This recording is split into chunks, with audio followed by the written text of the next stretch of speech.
Olá, meu nome é Arthur Lacerda e se você chegou até o meu canal por causa desse vídeo, logo você deve estar pensando: o que esse youtuberzinho de 220 inscritos tem a falar a respeito dessa série de Netflix? Um youtuber que posta vídeos de videogame vai falar sobre dramatização e cinema agora?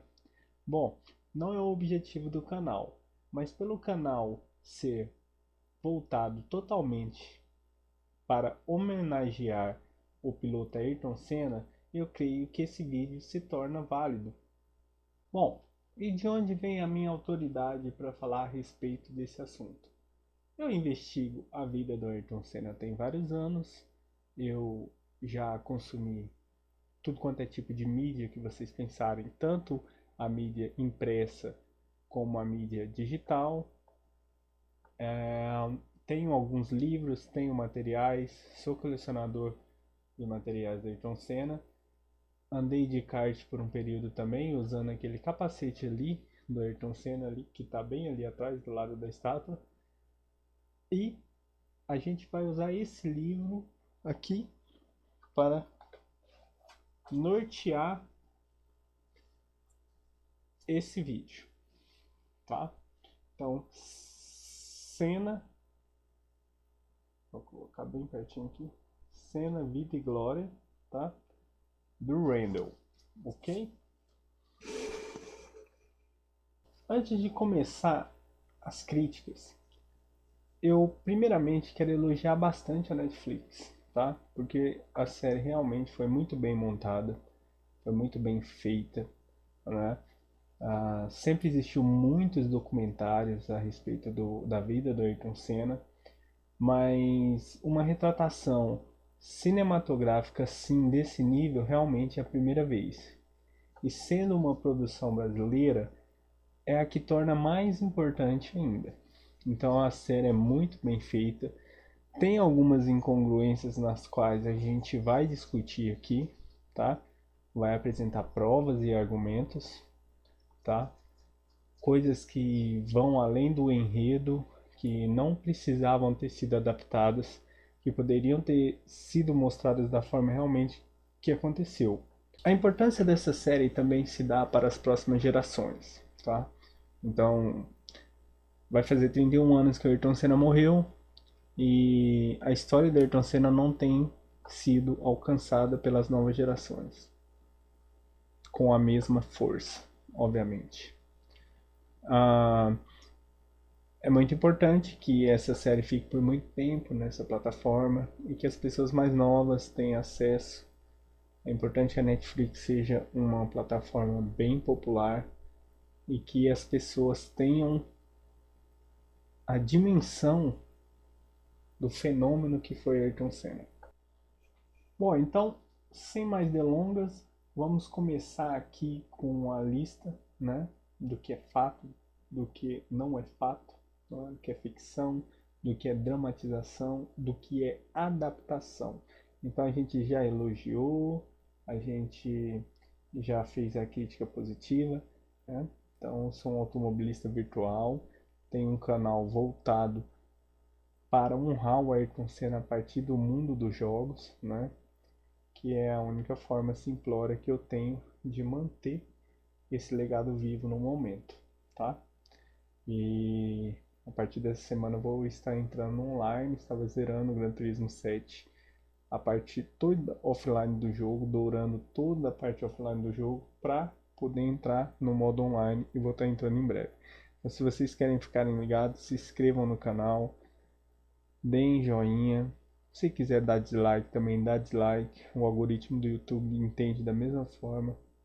Não tenho nenhum problema nenhum com isso, tá? Mais um recadinho que eu tava quase esquecendo aqui antes de começar a lista.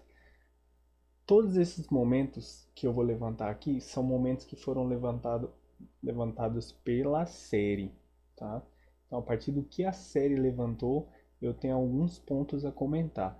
Então, tudo aquilo que não foi abordado pelas séries, que não deu tempo de abordar nesse período um pouco mais de 6 horas, eu não vou falar. Eu só vou comentar até onde a série me permite. Tá ok? Então vamos lá.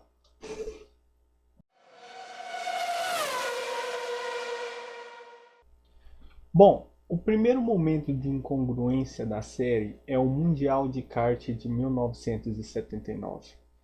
Na animação da Netflix, a gente observa Ayrton Senna ganhando a corrida, que de fato aconteceu, a terceira corrida da final ele venceu, e a série deixou entender que desde aquele momento Jean-Marie Balestre já estava surrupiando Ayrton Senna. Então, as imagens ali deixam entender que ele tenta mudar o resultado, tem um aperto de mão suspeito ali, e aquilo é observado à distância pelo Ayrton Senna e pelo pai do Ayrton Senna.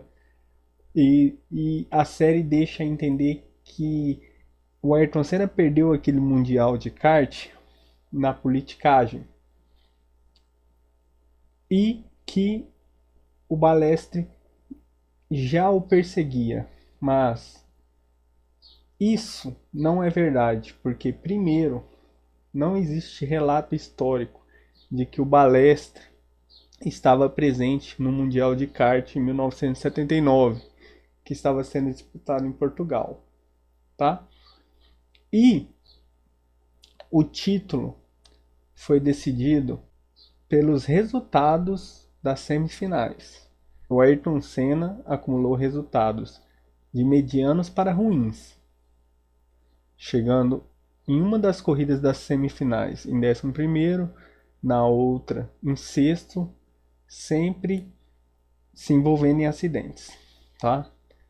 Nas finais, que eram 3 corridas, de fato ele chegou em segundo na segunda, teve uma boa colocação na primeira e na terceira e última corrida ele venceu, tá?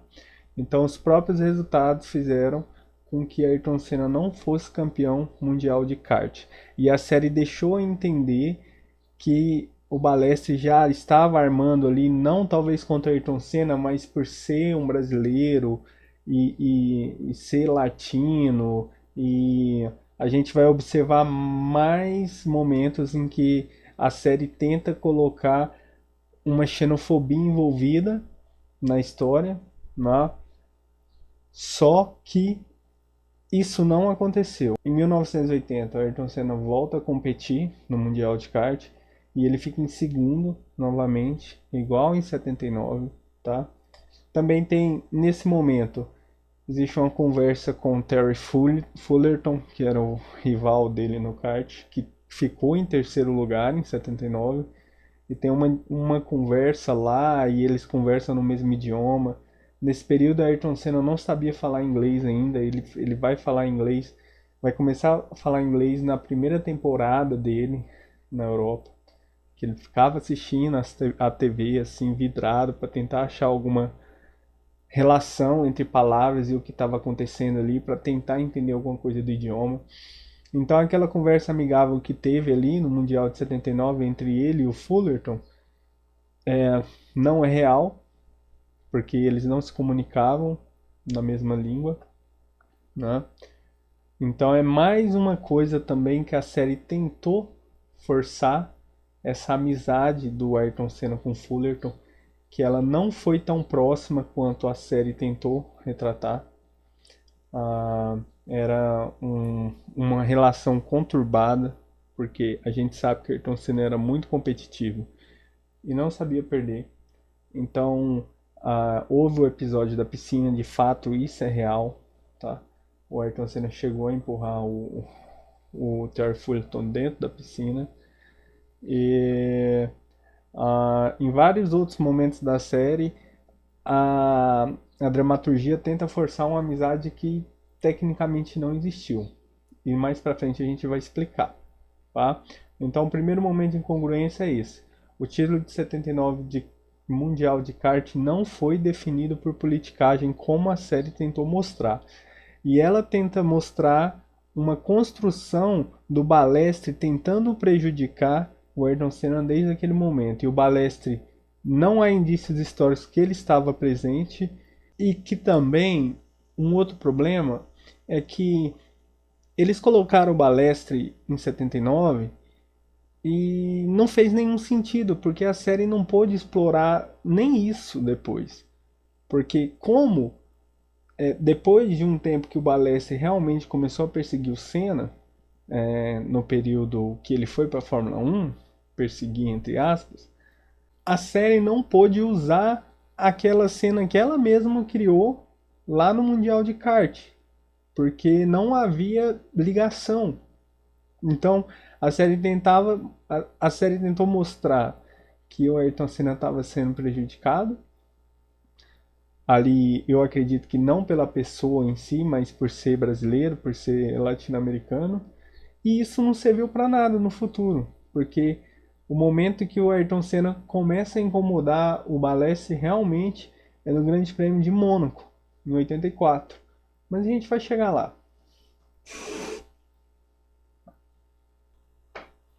Então aqui no livro, o que o Ivan Randall fala sobre o Mundial de Kart? Ele fala aqui. Na terceira semifinal, Senna corria na segunda posição, grudado no inglês Terry Fullerton, tido como o melhor piloto de kart da época. Embora só precisasse chegar em segundo para conseguir a pole position na primeira final, não dava um instante de trégua para o inglês. A colisão foi inevitável quando o motor do Fullerton falhou. O kart de Senna rodou na pista, mas o corajoso jovem o direitou e voltou à corrida, chegando na 11ª colocação. Essa é a terceira semifinal.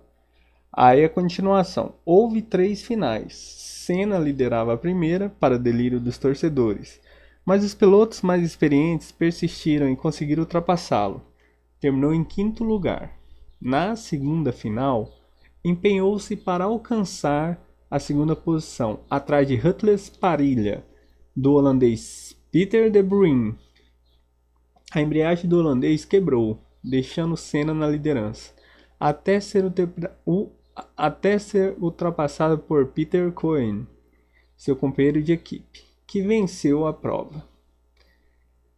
Senna conquistou a vitória na terceira final, empolgando o público e subindo para a mesma posição de Cohen no total das 3 corridas. Para desempatar, a regra era considerar o desempenho dos pilotos nas semifinais. E obviamente o 11º lugar de Senna mais o acidente com Fullerton lhes custaram alguns pontos, favorecendo a escolha de Cohen como campeão. Senna ficou aborrecido, tinha sido por um fio, e não gostava nada disso.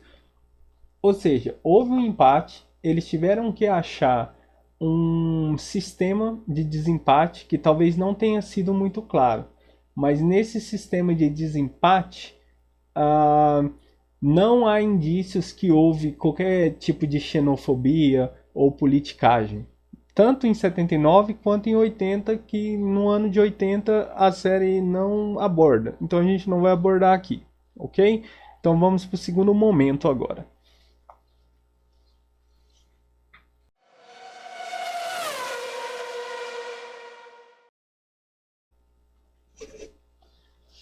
Ainda no primeiro episódio, a série força uma situação de que o adversário de Senna na sua primeira temporada na Europa, enquanto ele corria na Fórmula Ford, tinha um motor mais potente do que o dele. O piloto argentino Mansilla, no qual rivalizava com Senna pelo título, estava tendo algum tipo de desempenho superior ao Ayrton Senna. E o Senna, a série deixa entender que o Senna diz que o motor dele está melhor, que a equipe está trabalhando melhor para ele. E de fato, eu não encontrei nem nesse livro e nem em nenhum lugar de que houve essa situação. Então, até aqui, no segundo ponto, a gente percebe que a série ela vai em uma direção que tenta colocar que o sistema está contra o Ayrton Senna desde sempre. E, de fato, não existem indícios históricos antes da Fórmula 1 disso ter acontecido. Depois da Fórmula 1, todo mundo conhece a história, né? E a gente vai chegar lá. Mas a série, ela forjou algumas situações que no qual não existem indícios históricos para ela provar isso.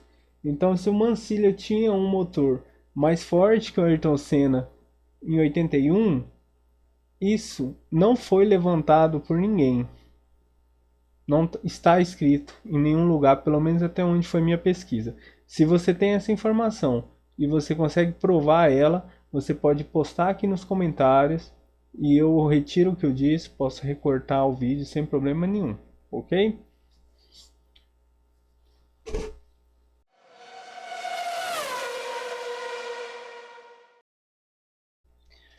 Bom, o terceiro ponto é um ponto que vai acompanhar a série durante todo o período, tá?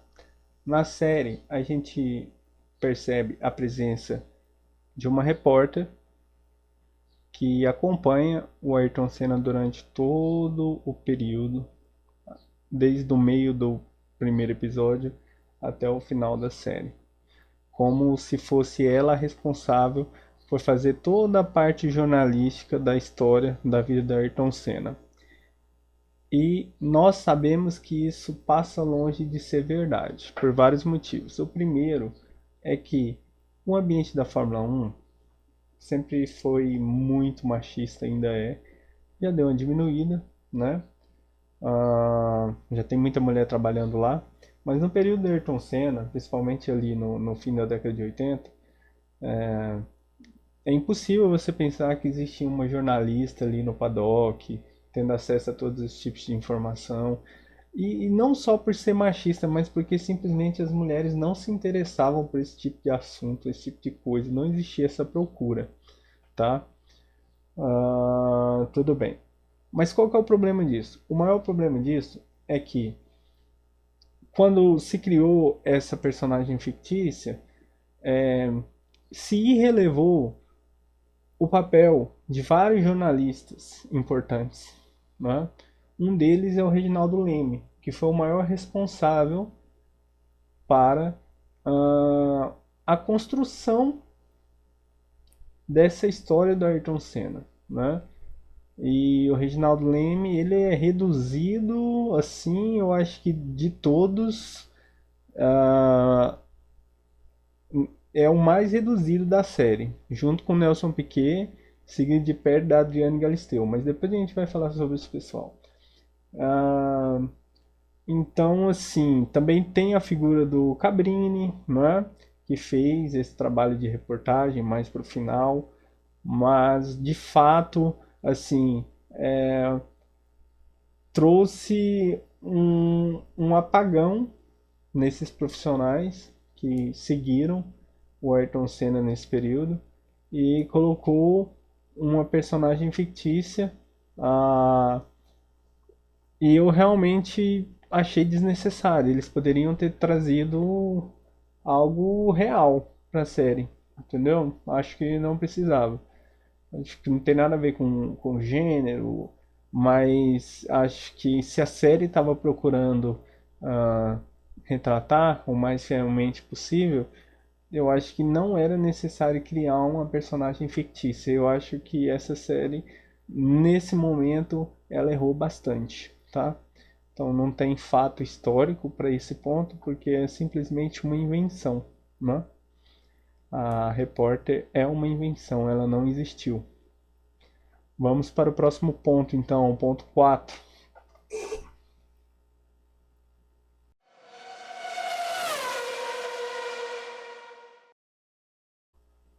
Bom, o quarto ponto é a respeito da temporada de 83. Então, Ayrton Senna ele volta para o Brasil, tenta trabalhar na empresa do pai, não se adapta, né? E volta para lá. A sua primeira esposa não retorna com ele, ele volta sozinho, né? E a temporada de 83 é um pega impressionante. Até hoje o pessoal comenta sobre essa temporada lá. Um pega impressionante entre o Ayrton Senna e o Martin Brundle, né? Então foi uma corrida muito. Foi um campeonato muito acirrado. Ayrton Senna saiu ganhando as corridas todas e depois não pontuou mais. E a série, ela peca no sentido de falar que o Martin Brundle estaria usando um motor mais forte do próximo ano, durante o período que Ayrton Senna deixou de ganhar, né? Então a série deixa muito claro como se o Martin Brundle estivesse trapaceando, né? Usando um motor mais potente e tal. E ele ganha muitas corridas, ele ganha 9 corridas e não pontua nas próximas 6 por abandonos, muitas vezes pelo próprio erro dele, né? E não existe registro histórico, nem aqui no livro, eu procurei em muitos outros lugares, falando que o Martin Brundle estaria usando um motor mais forte que o Ayrton Senna e trapaceando no regulamento. Você conhece esse registro histórico? Posta aqui, marca a fonte que eu retiro o que eu disse, tá? Mas eu não achei. E o livro que eu estou usando como base aqui não sustenta isso, tá? Então, mais uma vez, a série ela tenta trazer uma situação de um Ayrton Senna injustiçado. E nós, que somos especialistas em automobilismo, nós sabemos que isso não existe no automobilismo. No automobilismo, cada um defende seu interesse e é um querendo destruir o outro, é um querendo comer o outro, né? E é assim que funciona. Então, Ayrton Senna, faltando apenas uma etapa na temporada de 83, ele ainda tem uma pequena vantagem sobre o Brundle, né? E a série mostra algo que aconteceu na realidade e que na verdade é o verdadeiro motivo dele ter ganho a última corrida, que foi que ele pegou um carro, ele colocou o motor no porta-malas do carro e foi até a Itália, onde havia uma empresa que era especialista em motores de Fórmula 3, e ele ficou lá em cima dos caras e os caras deixaram o motor, arrumaram o motor tudo certinho, e ele foi e pegou o carro, saiu da Itália, voltou para a Inglaterra, né? A parte de como ele atravessa o Canal da Mancha não ficou muito claro, porque na época também não existia o metrô que passa por debaixo do mar, né?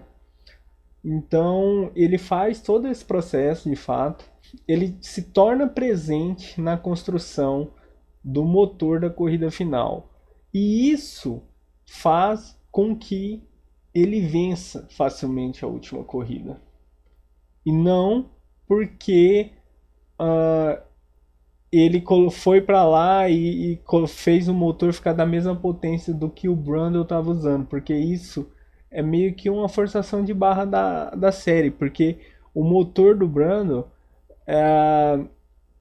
como eu já disse, não existe registro histórico que ele estava usando o motor do ano que vem, não tinha nada disso. E a gente sabe que essas categorias menores, que não são a Fórmula 1, os carros geralmente correm com os mesmos motores, com os mesmos chassis, tá? Então o que muda são só alguns ajustes de aerodinâmica e tal.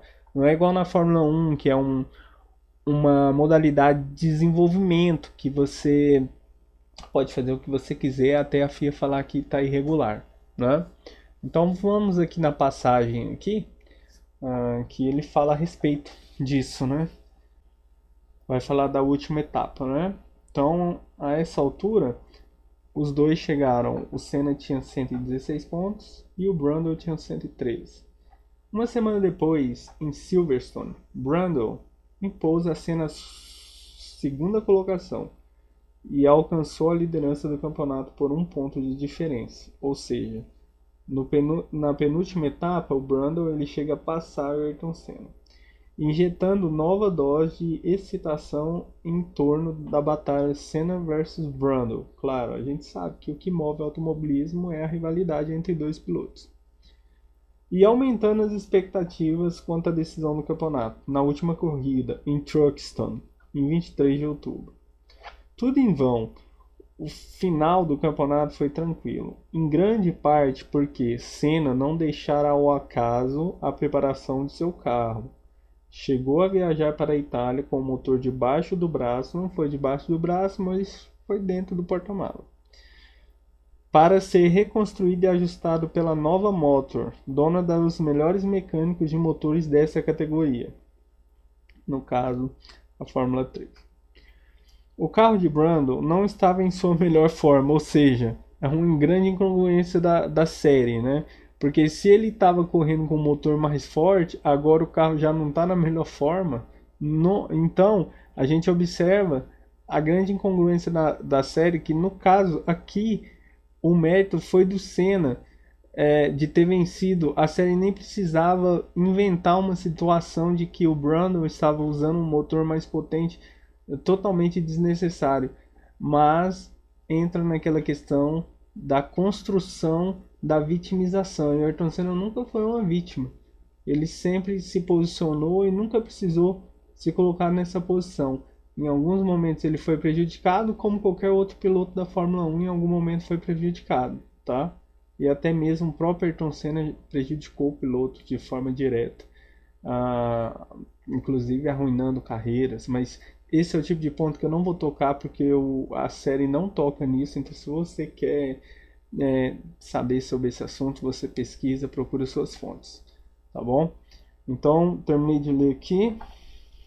O carro de Brundle não estava em sua melhor forma. Senna saiu na pole position, chegou à sua 12ª vitória depois de uma corrida relativamente fácil e finalmente conquistou o título do campeonato de Fórmula 3 da Inglaterra.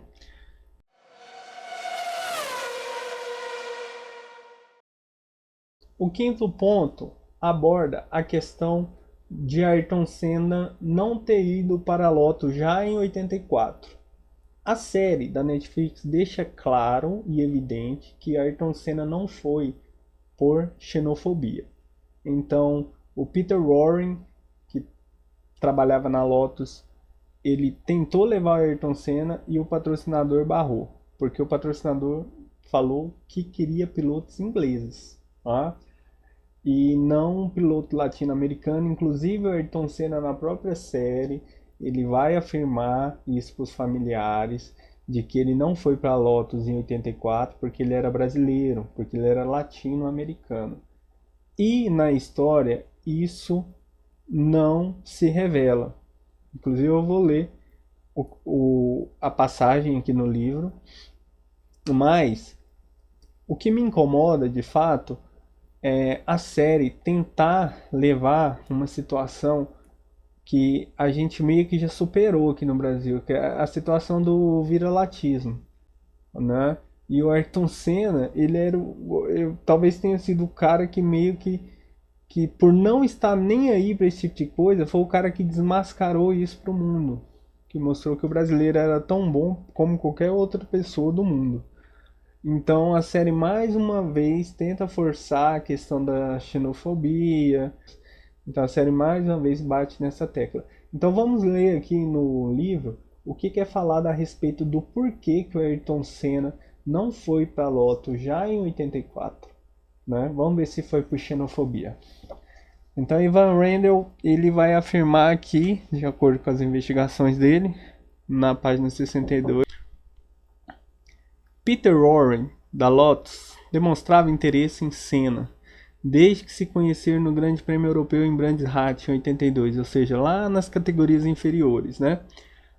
Mas a Lotus, que já fora uma das melhores equipes, enfrentava um certo declínio depois da morte de Colin Chapman em 1982. Chapman tinha olho clínico para novos pilotos. Antes de morrer, tinha escolhido os 2 novos pilotos da equipe, Hélio De Angelis e Nigel Mansell. De Angelis havia feito algumas boas corridas para a Lotus, mas ganhara apenas um grande prêmio. Mansell, que ficara muito abalado com a morte de Chapman, ainda precisava vencer uma. Embora tivesse colocado a Lotus na segunda fila do grid no Grande Prêmio da Inglaterra, tinha muita popularidade entre os fãs ingleses, fator importante para o patrocinador da Lotus, a John Player. Ou seja, o fator era importante para o patrocinador, mas não existem indícios nem sustentação histórica de que o patrocinador virou para o Peter Warren e falou que não queria o Ayrton Senna porque era brasileiro, ou deixou a entender isso, não é? Então isso é mais uma forçação de barra da série, no sentido de colocar o Ayrton Senna como o brasileiro vira-lata, e é uma perspectiva que eu não me agrado bastante. O War decidiu permanecer com os pilotos que já tinha, mas ele e Senna não perderam contato. Ok, então vamos para o sexto ponto.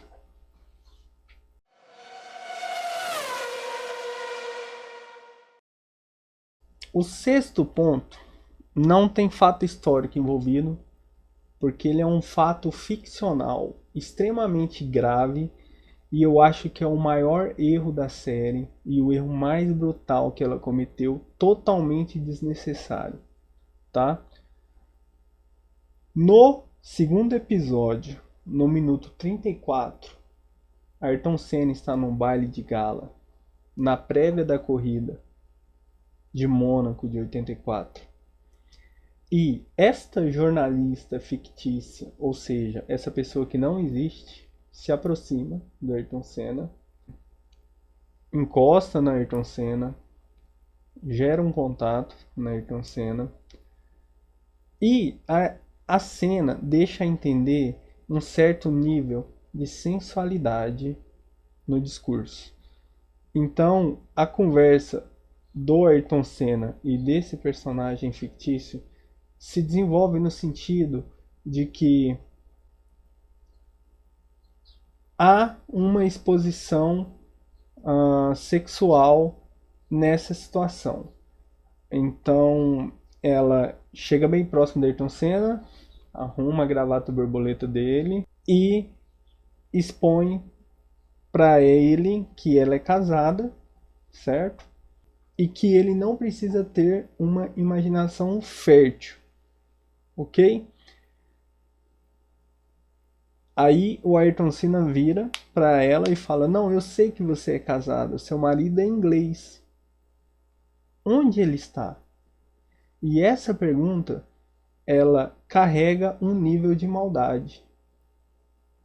Onde está o seu marido? Certo?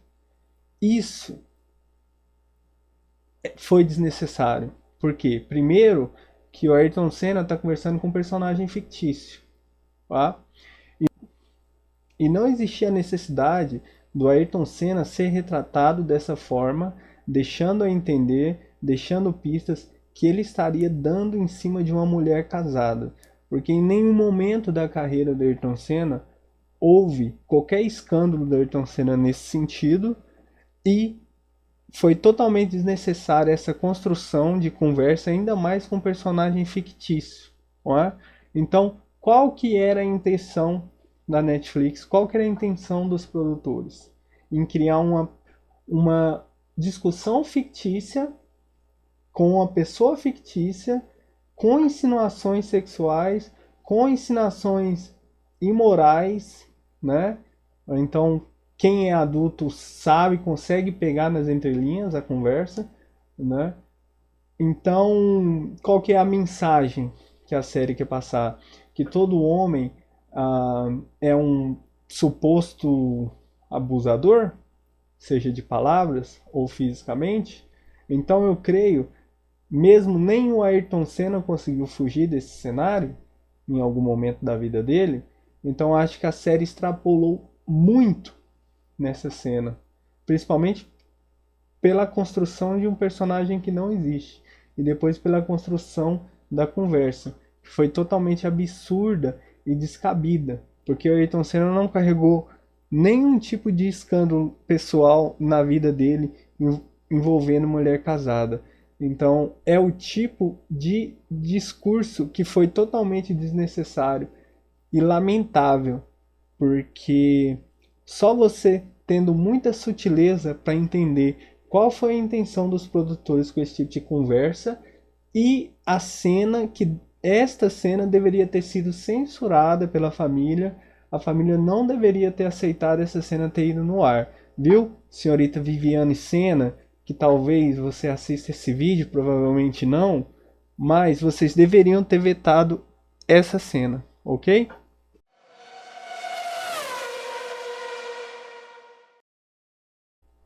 Bom, o sétimo ponto envolve o Peter Gasly, que era o presidente da Toleman, e o Ayrton Senna. Na série, é retratado um momento em uma saída de um baile de gala, algum evento ali, no qual o Peter ele aborda o Ayrton Senna e meio que dá a entender de dar uma bronca nele ali e tal. E o Ayrton Senna meio que sente o golpe,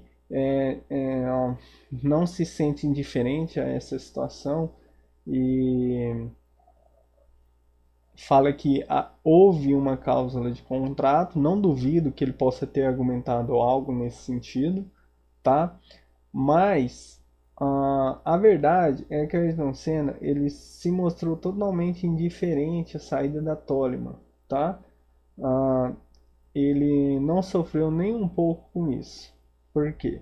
Porque durante o período americano da Fórmula 1, nas duas provas de 84 que teve nos Estados Unidos, em uma delas, o Ayrton Senna teve uma discussão muito violenta com o Peter. E essa discussão, meio que o Peter meio que humilhou o Ayrton Senna na posição de presidente. Então o Ayrton Senna ficou muito chateado e sentiu essa humilhação e guardou isso para ele.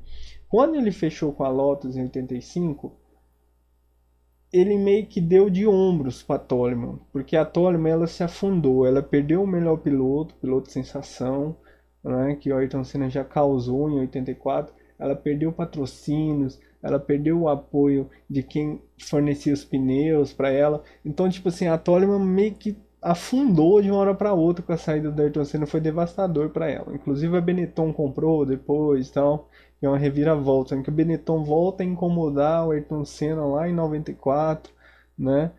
Mas a gente vai chegar lá. Mas realmente o mundo dá voltas, né? E o Ayrton Senna fez o que tinha que fazer, ele articulou seus interesses, ele fez o que ele achava que era melhor para ele e de fato ele foi galgando porque ele sabia que ele tinha que ir atrás de carros melhores, né?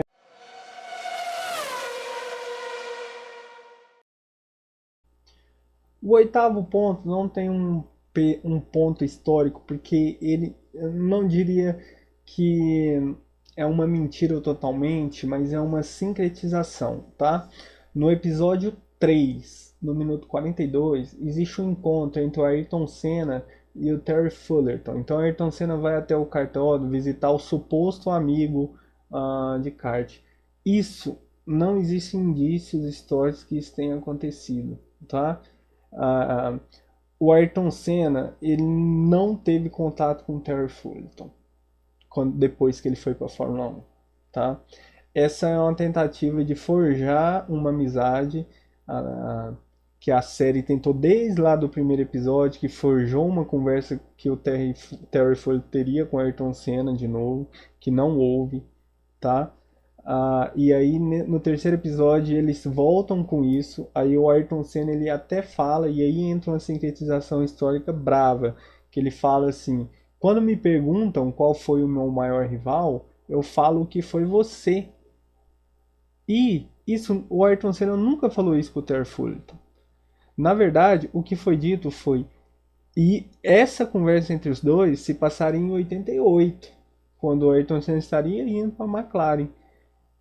Só que a entrevista que Ayrton Senna deu com esse assunto, o único indício histórico de prova que isso aconteceu foi uma entrevista em 93, na qual a rivalidade entre Senna e Prost já tinha se consolidado, já tinha cristalizado, já tinha se consumido, né? Então Ayrton Senna, o que ele faz?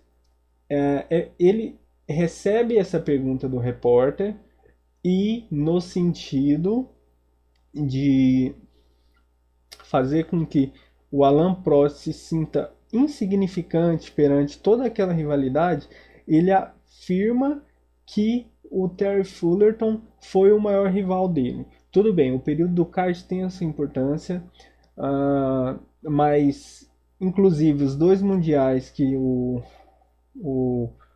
o Senna perdeu não foi para o Terry Fullerton, tá? Foi para outros pilotos.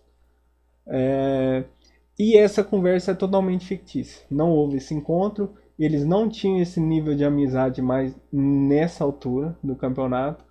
E essa entrevista que o Ayrton Senna dá é mais no sentido de querer desconstruir uma rivalidade com Alan Prost. O tipo de coisa que meio que ele até que não diria que ele se arrepende, mas a verdade é que o Ayrton Senna e Alan Prost, eles no momento que o Ayrton Senna morreu, eles já eram bons amigos, eles já tinham se reaproximado, já tinham mantido conversa nos últimos 6 meses, eles já estavam bem, o Alan Prost já tinha aposentado, né? Então a única coisa que precisava mesmo para eles tornarem amizade é eles pararem de se competir, tá? Aqui, pessoal, a gente está falando da maior rivalidade de todos os tempos da Fórmula 1, tá? Então o pessoal que chegou agora, está assistindo Netflix, acha que rivalidade de Max Verstappen, Hamilton, esse pessoal de agora, pessoal, não existe nem antes nem depois, tá? A rivalidade de Lauda com Ian Hunt foi basicamente uma temporada só. Ah, então, é a maior rivalidade de todos os tempos e o Ayrton Senna usou essa pergunta para desqualificar o Alan Prost nesse momento, tá? Eu não estou dizendo que o Terry Fulton não foi um grande piloto, ele foi um grande piloto. Ele foi um piloto excepcional de kart. Ele venceu o Ayrton Senna inúmeras vezes, assim como o Ayrton Senna venceu ele inúmeras vezes, que é o que a gente vê no automobilismo. Não existe ninguém que vence a outra pessoa sempre, tá? E o Prost foi o cara que mais igualou com o Ayrton Senna, tá? A temporada de 88 e a temporada de 89, cara, ah, é, foi simplesmente fantástica desses dois, por mais que tenha acendido toda essa rivalidade. E eu fiquei muito feliz, e eu vou elogiar mais uma vez a série, como eles retrataram o Prost, tá? Porque eles retrataram o Prost de forma real, tá? Um piloto francês que articulava seus interesses ali, assim como Ayrton Senna também estava articulando seus interesses. E não retratou o Prost como no filme de 2010, que o Prost foi retratado como um vilão, como um cara que tinha que ser combatido. Não. Na Fórmula 1, pessoal, nunca se esqueçam, não existem vilões, existem pilotos, equipes, pessoas, empresários articulando seus próprios interesses. Com o Prost não era diferente, nem com Ayrton Senna, tá bom? Então tomem cuidado com essas narrativas aí, tá? Principalmente na atualidade. Verstappen, Hamilton, tal. Esse pessoal não é rival não, tá? Inclusive os maiores rivais se tornaram amigos depois. Combinado?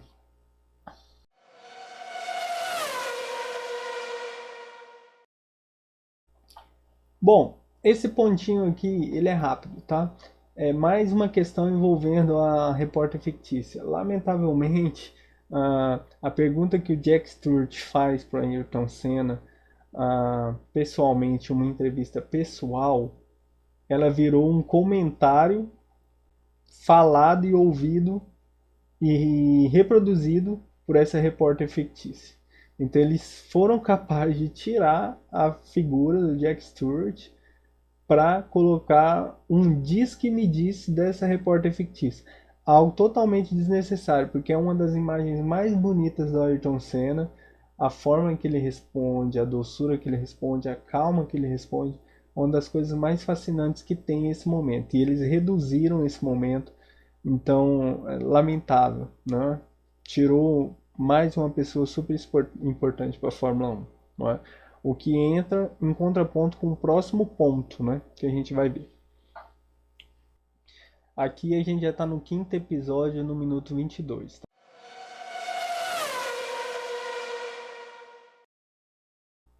Outro ponto que é engraçado e não levanta tanta polêmica, é só engraçado, é assim, é a questão de como a série ela lidou com a presença do Galvão Bueno e do James Hunt, assim.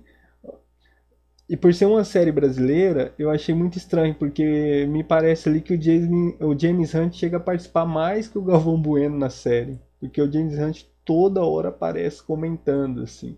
E de fato o James Hunt, que tinha sido campeão mundial, ele trabalhou na BBC, ele era comentarista e ele comentou todo esse período da Ayrton Senna. Mas foi muito engraçado, porque a série ser nacional deixar o Galvão de lado, assim, ficou engraçado. Assim, o Reginaldo Leme foi reduzido a pó, né?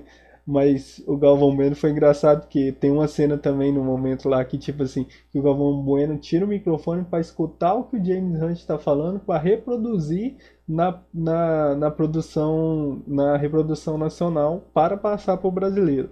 E assim, ficou muito caricato, assim, mais uma vez a série tentando trazer essa questão do viralatismo, de falar que aqui não tem profissionais igual lá, tal, e tem toda essa questão que você pega no ar, que é muito sutil, você tem que ser muito sagaz para perceber a construção.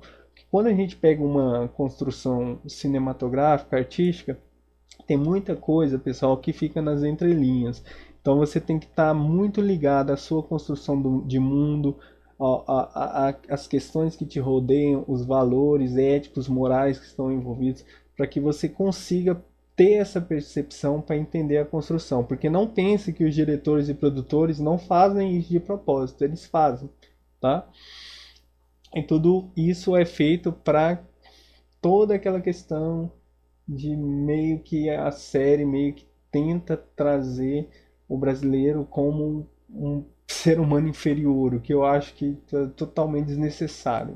Isso, ainda mais sendo uma série de produção nacional. A gente já sofre isso quando a gente é retratado na série de fora e quem faz as séries quem faz as séries aqui faz isso também, é totalmente.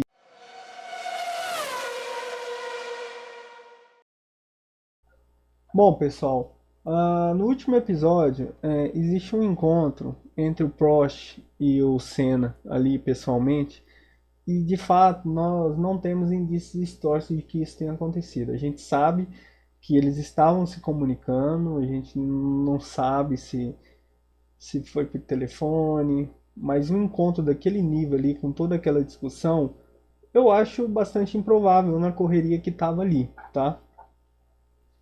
Para eles se encontrarem naquela tranquilidade ali. Outra coisa que é uma incongruência é que nessa conversa o próprio Prost ele afirma que a Benetton está imbatível porque ela está usando as, as vantagens tecnológicas que foram banidas no ano de 94, tá? E na verdade, a única pessoa do paddock inteiro que estava desconfiando disso era o Senna. E nessa conversa o Prost deixa entender que isso é uma certeza. E nunca foi. Não houve essa certeza. O Senna desconfiava. Ele para o olhava para o comportamento do carro da Benetton e falava: "Cara, esse trem tá errado. Esse carro aqui ele não tá puro, ele tá mexido". E ele brigava com Frank Williams, isso já se arrastava desde da primeira etapa. Ele falava que aí o Frank Williams tinha que entrar com uma reclamação na FIA, reclamando da Benetton, porque era muito provável que o carro estava usando essas vantagens tecnológicas, né? O Frank Williams virou para o Ayrton Senna e falou assim: "Olha, nós somos ingleses, aqui a gente não denuncia ninguém", aquela pompa, né? Então o Frank Williams não ia levar a sério, não ia levar para frente essa questão de denúncia da Benetton, né? É toda aquela questão lá da postura do inglês, tá? Tipo de coisa que só inglês entende mesmo. E o Ayrton Senna tinha quase certeza ali que meio que o Michael Schumacher e o Verstappen, que é o pai do que você provavelmente conhece, estava trapaceando na Benetton, né? Ah, durante o fim da temporada, não ficou provado que a Benetton estava usando essas vantagens tecnológicas, mas ficou provado no incêndio do Jos Verstappen em uma das etapas seguintes de que a Benetton ela estava trapaceando na bomba de combustível, que dava uma pequena vantagem lá para eles. Eu acredito, até agora nem dei minha opinião, só estou falando de fatos, mas eu acredito que se a Benetton estava trapaceando nisso, provavelmente ela estava trapaceando em outras coisas, tá? E anos depois, o Michael Schumacher chora copiosamente quando é perguntado do Senna, quando ele bate algum recorde do Senna, e o Schumacher não consegue nem responder, ele chora e chora e chora em cima da mesa. E para mim aquilo ali é um choro de culpa, porque ele sabe que ele tem culpa indireta em cima da morte do Senna. Eu creio que muitas pessoas têm culpa em cima da morte do Senna. Eu acho que o maior culpado da morte de um piloto de automobilismo sempre é o piloto de automobilismo. É ele que se põe em risco, é ele que se põe numa condição de extremamente risco de um dos esportes mais perigosos que tem, tá? Mas culpa indireta tem muita gente envolvida, muita gente, muito envolvida. Tem gente na FIA, tem gente na Williams, né? Tem aí a culpa indireta do Michael Schumacher entra nesse sentido, porque é muito provável que ele estava trapaceando e o Senna, que já não tinha pontuado nas duas primeiras etapas, estava dando a vida para pontuar. Então talvez ele tenha procurado um limite no qual não existia. Ainda mais naquele asfalto ali de Imola ali, naquela época ali que, meu amigo, é um abraço, hein? Os carros trepidavam, né? E tem um episódio também que nesse ano o Michael Schumacher ele foi punido por 2 etapas, tá? Não ficou muito claro o porquê. Eles não revelaram o motivo. Não se sabe se foi só a questão da bomba do combustível, mas não ficou muito claro. Inclusive, na última etapa, o Damon Hill, que era o parceiro do Senna, meio que chegou com chance ao título. Então, se o Damon Hill chegou com chance ao título, o Ayrton Senna ainda seria campeão daquela temporada, tá? Seria quase improvável que ele não ganhasse aquela temporada e ganhasse a outra, né? A de 95 também, tá? Então, onde que a gente estava falando aqui? Então o Prost ele não seria impossível para ele levantar essa hipótese, porque se a Benetton estava fazendo algo escondido, tá? Ninguém sabia, né? Tem uma mensagem que o Senna manda pro Prost que, cara, esse é um pecado, mano. Esse é outro erro da série, mas é um erro assim de dar dó, porque aí deixou a série menos bonita do que ela poderia ser. O Senna, ele manda um recado pro Prost, porque a TV francesa vem entrevistar o Senna, e o Senna sabe que o Prost está no comentarista dessa TV. E ele manda um abraço, fala que tá com saudade do Prost e tal. E lamentavelmente a série coloca isso como se ele estivesse falando isso imediatamente antes do começo da corrida, e isso não é verdade. Ele mandou esse recado pro Prost na quinta-feira, no primeiro treino.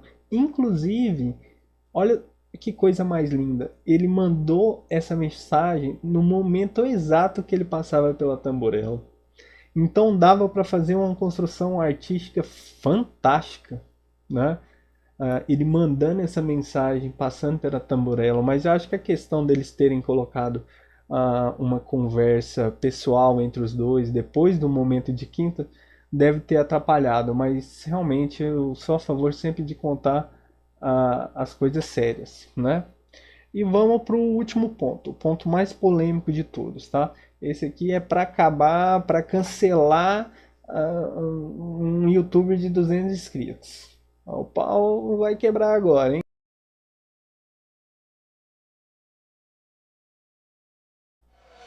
Bom, o último ponto é um ponto no qual ele me incomoda há muito tempo, muito tempo.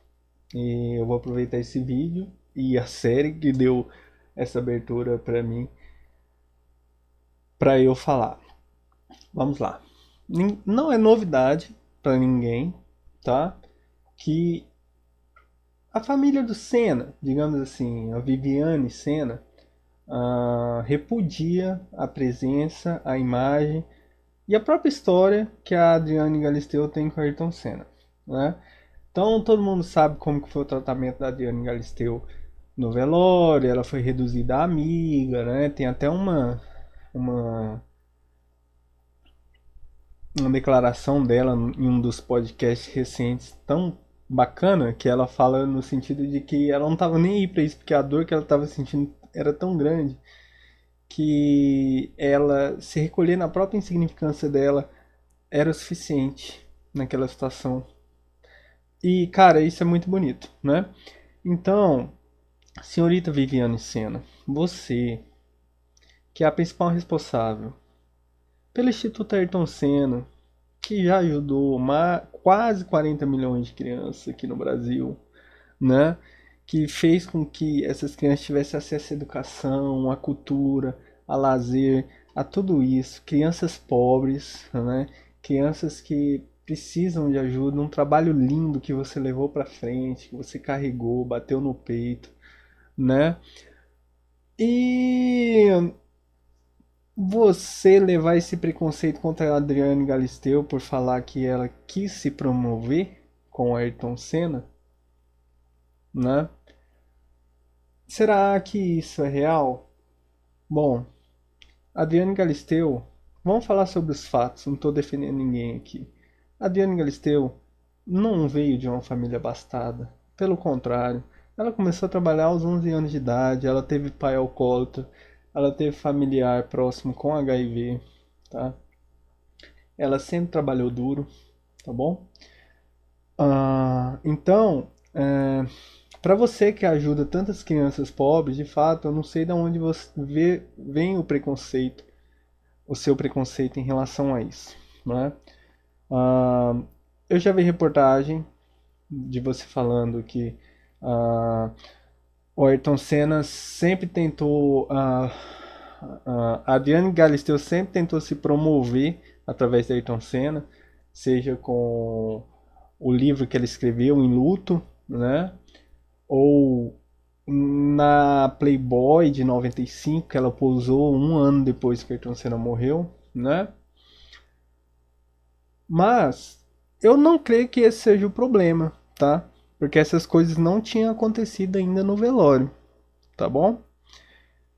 E eu só quero te lembrar que a Diane Galisteu posou para Playboy em 95, mas a senhorita Maria das Graças Meneghel posou para Playboy lá em 82, 6 anos antes de conhecer o Ayrton Senna, né? E não para deixar esse vídeo mais polêmico do que ele já tá, eu acho que boa parte dos brasileiros, principalmente os mais velhos, sabem muito bem como que a senhorita Maria das Graças Meneghel subiu na vida, né? Como ela alcançou o lugar que ela alcançou, né? Coisas horrendas, né? A gente sabe da sujeira, né? Então, lamentavelmente, lá no velório do Ayrton Senna, eu tenho certeza absoluta que o tratamento que vocês deram para Adriano Galisteu foi muito mal visto aos olhos do próprio Ayrton Senna, seja lá onde ele esteja. Porque vocês, no final das contas, não respeitaram a decisão de um homem de 33 anos, tá? Então a Adriane Galisteu, ela teve mais acesso tanto ao corpo, quanto ao emocional, quanto a todas as cadências humanas do Ayrton Senna. Ela teve mais acesso. Desde o GP do Brasil de 93 até o dia da morte, ela teve mais acesso ao Ayrton Senna do que qualquer um dos familiares, tá? Porque esse é o papel do homem. Crescer, se desenvolver, constituir família, tá? Então, a Adriane Galisteu se promoveu por ser namorada do Senna? Sem dúvida, é um fato. Mas qual o problema disso? O ser humano vive disso. O ser humano tenta se promover, ele sempre está tentando melhorar, né? A Adriane Galisteu guardou o presente que ela recebeu do Ayrton Senna até recentemente, vendeu sabendo que quem compraria daria o mesmo valor, saberia o valor do carro que o Ayrton Senna deu para Adriane Galisteu. Então a Adriane Galisteu sempre foi muito respeitosa com a imagem do Ayrton Senna, e mesmo agora, batendo 31 anos depois, vocês carregam o mesmo ressentimento, porque a Great Girl lá do GP de Interlagos de 93 não tinha nível para namorar o Ayrton Senna. Isso na cabeça de vocês, porque o Ayrton Senna era uma pessoa extremamente simples, extremamente caridosa, Quem sou eu para falar isso, né? A família do Ayrton Senna deve conhecer mais ele do que eu, obviamente, né? Mas pelo menos a imagem que vocês nos venderam do Ayrton Senna era uma imagem de que o Ayrton Senna era extremamente preocupado com pessoas humildes. Né? Mas parece que as pessoas humildes não são muito bem-vindas no restante da família. Não é mesmo? Então, é lamentável toda essa situação, a forma que vocês tentam apagar essa história e não vão conseguir apagar essa história. O último período de Ayrton Senna foi com a Galisteu. Ele estava radiante em 93. Ele ganhou corridas que provavelmente ele não ganharia se ele não tivesse apaixonado, porque realmente foram obras de arte, né? E o maior problema é que no ano de 93, no auge dos 33 anos, Ayrton Senna já estava tomando mais responsabilidades, cuidando da sua própria agenda e não sendo tão dependente da família. E você, provavelmente uma coisa foi ligada à outra e rolou um ciúme, né? Nesse sentido de que a gente está perdendo Ayrton Senna. Mas a minha mensagem para você, Viviane, é o seguinte: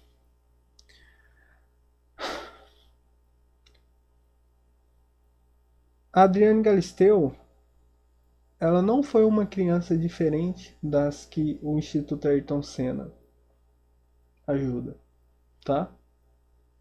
Uma criança cheia de problemas sociais que chegou na vida adulta, familiares e sociais que chegou na vida adulta e foi para a vida. Usou a beleza para se promover? Fato. Soube usar essa ferramenta? Fato. Mas a forma que o Ayrton Senna se comportou de 93 até o dia da morte prova que o sentimento dele era real.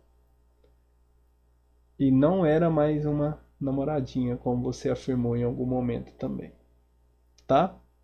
Em relação à Xuxa, vamos pegar aqui a própria entrevista do Ayrton Senna em 93, em 90, para Playboy, ou seja, em 90 o relacionamento dele já tinha acabado, ele morre em 94 e a viúva do Senna é a Xuxa. Será que isso está certo? Vamos lá. Vamos ver o que o Ayrton Senna falou em 1990 para Playboy em relação a Xuxa. Abre aspas. Me conhecendo como eu me conheço, tendo passado por várias separações dolorosas nos últimos 12 anos, longo silêncio. Posso dizer que uma única vez em toda a minha vida senti lá dentro o desejo de ter uma nova família. Uma única vez. Em toda a minha vida, sonhei ter uma criança. Foi. Com ela. Com a Xuxa. Contou. Ele revelou ainda a intensidade do relacionamento e as razões de seu fracasso. Mas vamos falar as causas aqui. O grande problema é que a Xuxa delira pela profissão e simplesmente se fecha no seu mundo. Acho que fui um dos únicos que conseguiram entrar nele. Conheci coisas muito particulares do interior da Xuxa. Como ela, eu também sou especial. Apesar disso, era difícil a Xuxa não dar condições para o relacionamento. Não tem tempo de pensar para valer em uma família. Em ter seu baixinho, sua baixinha. Essas coisas não caem do céu. Ela sonha, mas não trabalha para mudar sua vida. Disse ele sobre a apresentadora, de quem tinha separado recentemente. Na verdade, ela trabalhava muito para mudar a vida dela, mas só a vida dela. Ela não estava interessada em ser esposa, nem ter filhos, nada disso. E o longo da carreira dela provou isso, né? Nada como tempo para provar essas coisas. Então, o Ayrton Senna tentou reatar com a Xuxa ainda, né? Foi rejeitado nessa tentativa, mas E basicamente é isso. Então, mais respeito pela própria história do Ayrton Senna, tá? E vocês precisariam reconhecer a Adriane Galisteu. Não é possível que vocês vão levar isso pro caixão. Já fazem 31 anos, tá? E a postura dela não mudou em relação a esse assunto. Então é isso. O canal é do Senna. Qualquer doação que eu receber, 25% vai para o Instituto Ayrton Senna, porque é um instituto que eu acredito. Tá? Ainda não recebi nada. Por isso que eu não repassei nada. Mas é um instituto que eu acredito. Eu acho que se a gente tiver que mudar alguma coisa, são com as crianças da próxima geração. É com as crianças da próxima geração. Mas não adianta a gente, ao mesmo tempo, querer mudar a vida dessas pessoas e não aceitá-las como parte da família. Porque a coisa mais triste que tem é a segregação pelo dinheiro. E o Ayrton Senna estava ciente disso. E ele te pediu. E você conseguiu, de alguma forma, diminuir as desigualdades no Brasil. Através do nome do Ayrton Senna e do seu trabalho.